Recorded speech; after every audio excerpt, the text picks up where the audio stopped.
তার পরাক্রমের সামনে ম্লান মনে হয় সমুদ্রকে। মাথা নিচু করে থাকে আকাশ, তার দুই ঠোঁটের ভাঁজে ঝুলে থাকে দুনিয়ার তকদির, লেখা হয় কোটি প্রাণের জন্ম মৃত্যু। তিনি অধিকার না দিলে কেউ নিঃশ্বাস নিতে পারে না। পুরুষরা মাঝরাতে বউয়ের সঙ্গে শুতে ভয় পায়, ভয় পায় ভর দুপুরে কথা বলতে। তিনি হত্যার নির্দেশ দিলে কাউকে কৈফিয়ত দিতে হয় না, গুম করে দিতে পারেন চোখের ইশারায়, জখম করা তো নস্যি। তার নির্দেশে ধর থেকে আলাদা হয় কত মস্তক, হিসাব নাই। সত্য আর সুন্দরকে মাটিতে আছড়ে ফেলে তিনি হাসেন পৌরাণিক প্রেতের মতো। তৈরি করেন একের পর এক বাবেল টাওয়ার, তাতে শ্রম দেয় মানুষ। মানুষ তো দাস মাত্র।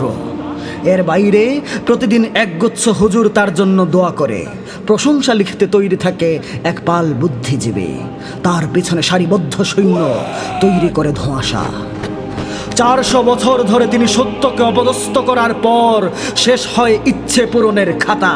শিশুপালের মতো হঠাৎ কোত্থেকে একটা মশা এসে ঢুকে পড়ে নাকে, বিরামহীন তরপায় ভেতরে।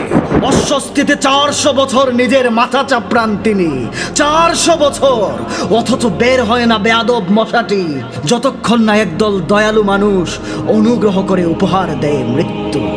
অবশ্য নমরুদদের আকাশচুম্বী অহমকে নিশ্চিহ্ন করতে একটা মশার বেশি কি দরকার আছে?